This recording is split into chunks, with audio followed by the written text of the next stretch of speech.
Bonsoir, bienvenue dans le débat de France 24, un débat auquel vous pouvez participer via les réseaux sociaux. L'afflux de migrants vers l'Union européenne se poursuit et l'Europe reste impuissante à juguler ce flot. D'ici la fin de l'année, l'Allemagne aura accueilli 1 million de réfugiés. Plusieurs pays, la Hongrie, la Slovénie ou encore l'Autriche, eux, ont décidé d'ériger des clôtures. L'agence Frontex, chargée de la surveillance extérieure des frontières, manque de moyens, on le sait. La Commission européenne a proposé aujourd'hui un plan devant le Parlement européen. Elle propose de créer une agence, une sorte de super Frontex avec des gardes-frontières, une agence qui aura un pouvoir supranational, ce qui suppose évidemment un abandon de souveraineté de la part des États membres. Et autant dire que cela ne fait pas l'unanimité. On va en parler ce soir avec nos invités, avec vous, Jean-Pierre Sueur. Bonsoir. Bonsoir. Vous êtes sénateur socialiste du Loiret, vice-président de la Commission des lois et rapporteur également de la commission d'enquête sur l'organisation et les moyens de la lutte contre les réseaux djihadistes en France et en Europe. Nicolas Dhuicq, bonsoir. Vous êtes député du parti Les Républicains, député de l'Aude, de la première circonscription, de l'Aube, pardonnez-moi, de la première circonscription, membre de la Commission de la Défense nationale et des Forces armées. Alors avant de commencer ce débat, on va tout de suite écouter Frans Timmermans. Il est le vice-président de la Commission européenne et c'est lui notamment qui a proposé la création donc, de cette super agence Frontex. Afin de pouvoir réagir face à une crise, il nous faut une réserve de 1500 soldats provenant de pays membres qui peuvent être envoyés sur le terrain si nécessaire. Il faut aussi changer les codes de l'espace Schengen afin de pouvoir contrôler l'identité de tous ceux qui quittent ou reviennent en Europe. Nicolas Dhuicq, vous n'êtes pas favorable à cette création de cette agence super Frontex. Pourquoi ? Il y a des tas de raisons. D'abord parce que c'est un amendement de souveraineté qui sera inacceptable par de nombreux pays européens. Ensuite, nous sommes sur un continent où seule la France paye le prix du sang. L'Allemagne, par exemple, rachète toutes nos entreprises en matière de défense, mais pas un seul soldat allemand ne meurt au combat contre le wahhabisme et contre le radicalisme sunnite, parce que c'est là l'adversaire aujourd'hui. Donc c'est totalement inacceptable, irréaliste. Qui va commander ces hommes ? Qui va les payer ? Qui va les organiser ? Et nous sommes dans la confusion. Parce que là, nous parlons de militaires, mais on parle de garde-frontières. Ce n'est pas le même métier. C'est la même différence que nous avons entre les forces de gendarmerie nationale, police nationale d'un côté, et de l'autre, l'armée de terre. Jean-Pierre Sueur, vous êtes d'accord, il y a une grande confusion, il y a de nombreux questionnements sur qui va payer, qui va envoyer des hommes, qui va commander ces gardes-côtes. Je suis tout à fait pour cette initiative annoncée par M. Timmermans. Je vais vous dire pourquoi. Moi, je crois que c'est l'Europe qui est en jeu. Parce que de deux choses l'une, compte tenu de la crise que nous connaissons, des migrants qui arrivent, des réfugiés qui ont droit à de vivre, qui fuient la mort, de deux choses l'une, où chacun se replie dans ses frontières pour procéder au contrôle nécessaire. Donc on va revenir avec des barrages, des douanes, des murs, des barbelés, à tous les pays d'Europe, dans tous les pays d'Europe, à la frontière, à toutes les frontières. Ou bien on dit l'Europe, ça existe. Schengen a été un pas en avant formidable depuis 1985. Et il faut fortifier, consolider Schengen. Et pour cela, il faut une frontière qui marche avec des contrôles effectifs autour de l'espace Schengen. Donc c'est très clair. Si on refuse cela, alors on va détruire l'Europe. Alors ça, c'est pour le fond de l'affaire, ça c'est pour la présentation de cette agence Super Frontex, mais je reviens aux questions de Nicolas Dhuicq. Qui va payer ? Première question. Alors, premièrement, il faut que tous les États paient, à due proportion. Il y a des critères qui ont été imaginés en fonction de la richesse de chaque État, et puis surtout des frontières qui Donc c'est un pot commun. C'est un pot commun. C'est un pot commun. Ça, c'est le premier point. Qui va conduire cette force ? 1500 hommes sous l'autorité de la Commission qui fera des recommandations à une série d'experts. Et là, il y aura, dans ce qui est proposé aujourd'hui au Parlement européen, vote, et il faudra une majorité négative pour s'opposer à cela. Alors, on peut dire, comme dit Nicolas Dhuicq, ça porte atteinte finalement à la souveraineté des États. Mais lorsqu'il y a des États qui sont défaillants, et c'est le cas aujourd'hui, il y a des États qui n'ont pas les moyens d'assurer le contrôle des citons frontières. ces États. La Grèce, par exemple, est un État défaillant. Par exemple. C'est pourquoi il me paraît que dans ce cas-là, l'Europe doit prendre le relais. Il s'agit de recruter 1500 personnes. On est quand même capable, on a les dans moyens, une Europe quand même, de 500 millions d'habitants, de recruter 1500 personnes. Et ce qui est nouveau, et c'est vrai, c'est qu'il y a dans le projet un abandon de souveraineté. Mais est-ce que justement, Nicolas Dhuicq, vous êtes contre cet abandon de souveraineté, mais dans le fond, est-ce que c'est pas ça l'Europe? L'Europe, c'est justement d'abandonner sa souveraineté et de travailler de manière fédérale, d'avoir une Europe part fédérale. De la souveraineté. Eh bien, si c'est cela l'Europe, à terme, vous n'aurez plus d'Europe. Parce que les peuples européens, par le vote qu'ils vont exprimer, comme ils l'ont exprimé fortement en France, seront en désaccord profond avec leurs élites. Si vous voulez détruire l'idée européenne, continuez comme cela avec Bruxelles. C'est le meilleur moyen. Sans Europe des nations, il n'aura pas d'Europe. C'est impossible. Je répète, de quel métier parle-t-on? Parle-t-on de soldats de l'armée de terre? Parle-t-on de gendarmes? Parle-t-on de policiers? Quels sont les officiers qui vont les commander? Sur quel mandat? Pour quelle mission? C'est totalement irréaliste. Mais... Je répète que seule la France aujourd'hui paye le prix du sang. Que dans les critères de Maastricht ne sont pas exclus malheureusement l'effort budgétaire de défense et qu'il faudrait revenir un peu en arrière. Il faut dire un petit mot sur cet embargo stupide qui frappe la Syrie, qui détruit les entreprises, qui met les gens au chômage, qui sont obligés de partir ou d'être payés 300 $ par jour par Daesh. Qui a mis le désordre au Proche-Orient et Moyen-Orient? Qui a voulu redessiner la carte du Moyen-Orient si ce n'est la diplomatie américaine? Non, mais là, je crois que Nicolas Dhuicq part dans toute une série d'autres sujets. Je suis d'accord avec lui sur le fait que la France paie le prix du sang et que dans les négociations sur le fameux 3%, il faudrait intégrer tout ce que fait la France pour lutter contre le terrorisme sur plusieurs théâtres d'opération. Mais là, on s'éloigne. Alors là, on s'éloigne. Il faut que que la France doit sortir des coups parce que finalement, je reviens au sujet. Des 3%. Toutes les questions posées par Nicolas Dhuicq ont des réponses. Premièrement, moi, je ne pense pas qu'il faut que ce soit des militaires. 1500 personnes qui seront des douaniers européens. D'autre part, aujourd'hui, savez-vous qu'aujourd'hui, si on comptabilise depuis le début de l'année, il y a 1 500 000 entrées dans l'Europe qui n'ont donné lieu à aucun contrôle. Or moi, pourquoi je crois qu'il faut un contrôle? Parce que pour les réfugiés qui ont un statut de réfugiés, ils ont le droit à être réfugiés dans l'un des 28 pays d'Europe.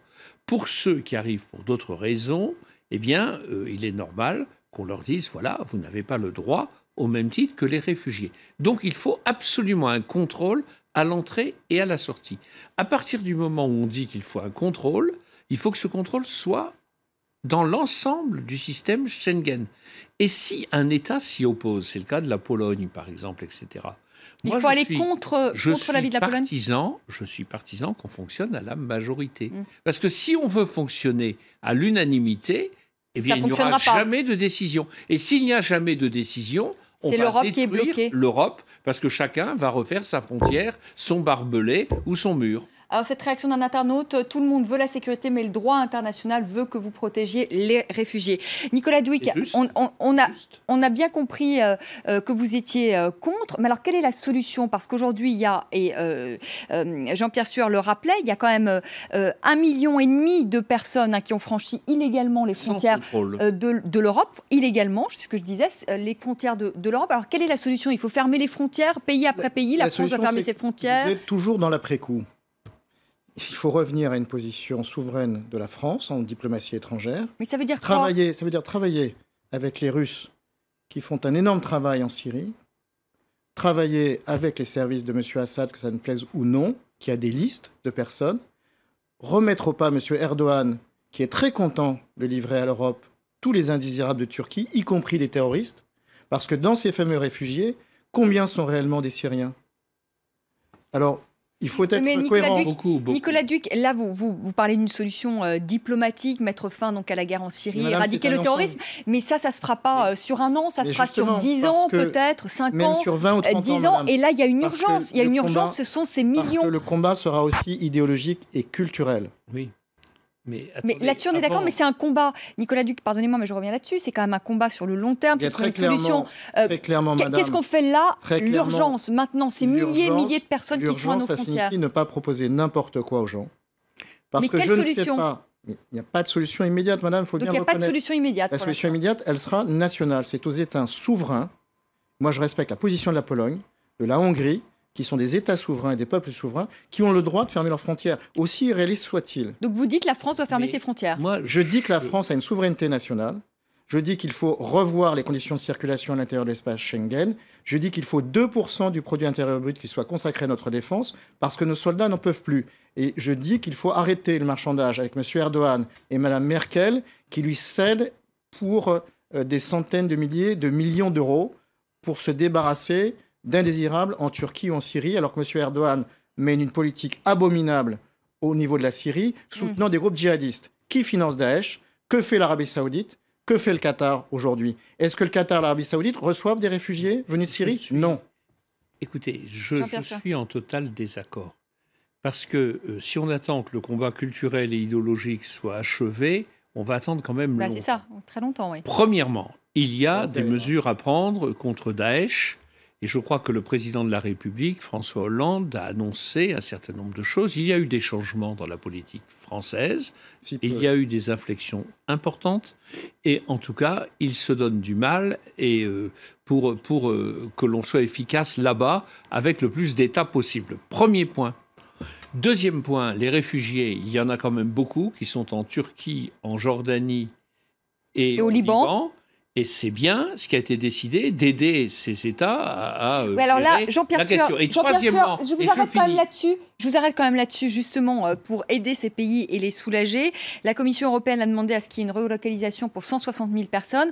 Et moi, je voudrais que vous me donniez le chiffre quand même de combien la France a reçu de réfugiés relocalisés. Écoutez, je ne peux pas vous répondre. Je vais vous répondre, Vous allez me 19. répondre. Oui, donc c'est. Donc il y a quand même un petit problème là. Il y a un petit problème au niveau de l'Union Je vais européenne, vous dire, des États membres qui ne prennent pas leur part. C'est une recommandation. Et moi, je suis partisan que la France fasse plus, parce que je crois que la France doit prendre sa part dans l'accueil des réfugiés. J'ai toujours été très clair là-dessus, mais je finis. Parce que je veux répondre. On peut avoir tous les débats sur la géopolitique que l'on veut. Il y a un problème urgent, immédiat. Ce problème immédiat, c'est qu'il n'y a pas de contrôle. Et je crois qu'on détruit l'Europe s'il n'y a pas de contrôle. Donc il faut un contrôle aux frontières. C'est quand même pas sorcier, pas impossible de renforcer Frontex qui existe, de manière à ce qu'il y ait 1500 personnes qui assurent des gardes-côtes, qui assurent des Et gardes qu'on ait accès aussi aux données personnelles. Le fait que l'on entre, quand on entre ou quand on sort, de la même manière, on a beaucoup trop tergiversé pour le PNR, hein, le plan qui va permettre de contrôler les différents déplacements par avion. On a trop tergiversé.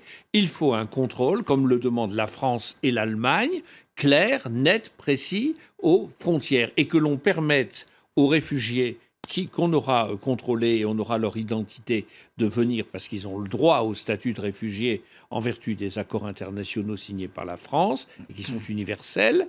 Et pour les autres personnes, eh bien, ils ne pourront pas être accueillis. Que ce soit clair. Si on ne fait pas ça, la seule chose que puisse dire Nicolas Duic, c'est dire on en revient aux États souverains. Ah, c'est ce qu'il dit. Disons qu'il n'y a plus Ça, c'est le discours de Marine Le Pen. Il n'y a plus. Il faut fermer les frontières. Oui, mais il n'y a plus d'Europe. Et je crois que c'est un discours europhobe, finalement, Nicolas Duic. C'est un recul total. Allez, il faut lui donner la parole à Nicolas Duic. En plus, non, vous avez tout à fait raison, il y a des États qui ne seront pas assumés. Madame, justement, ce sont les peuples qui sont souverains. Et si vous n'écoutez pas la voix des peuples qui sont souverains, vous détruirez l'idée européenne. Nous sommes vraiment dans deux mondes. Moi, je pose clairement la question, étant la question de la défense nationale. Je sais que les soldats vont au combat parce qu'ils ont un drapeau national sur le côté, pas le drapeau européen. Qui va commander ces hommes? Quel sera leur métier? Combien de temps cela va-t-il prendre?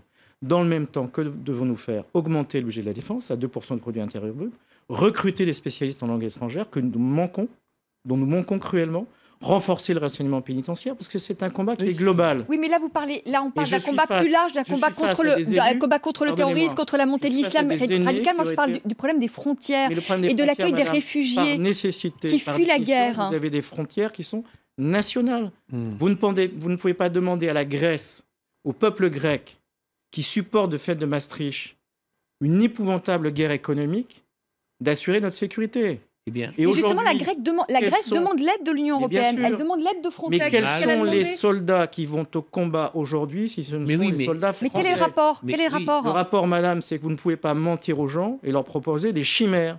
Un système de garde-frontière, c'est, je répète, quels soldats, de quelle nationalité, Mais 1500 quels officiers? Mais Jean-Pierre c'est Soin, des millions je le disais, d'officiers. pas des le disait tout à l'heure, c'est 1500 1500 sur Vous savez ce 500 que c'est, millions 1500 d'Européens. hommes 1500 hommes, c'est rien. Oui, mais Bah, justement. il y a déjà ceux de Ne Frontex. faudrait-il pas renforcer la marine nationale Mais pour attendez, contrôler nos frontières il y a... navales d'abord? Non, mais- Ça, ce sont des choses qui sont pratiques. Là, on est en train de mentir Moi, aux Français. je vous- Et est-ce que les Français sont prêts à payer plus d'impôts pour le budget européen Mais quand les Européens ne payent pas le prix du sang et le prix de la défense, quand la mais France est seule? Je vous écoute avec respect. Hein, Jean-Pierre Sueur. et bon, le prix du sang, je suis tout à fait d'accord.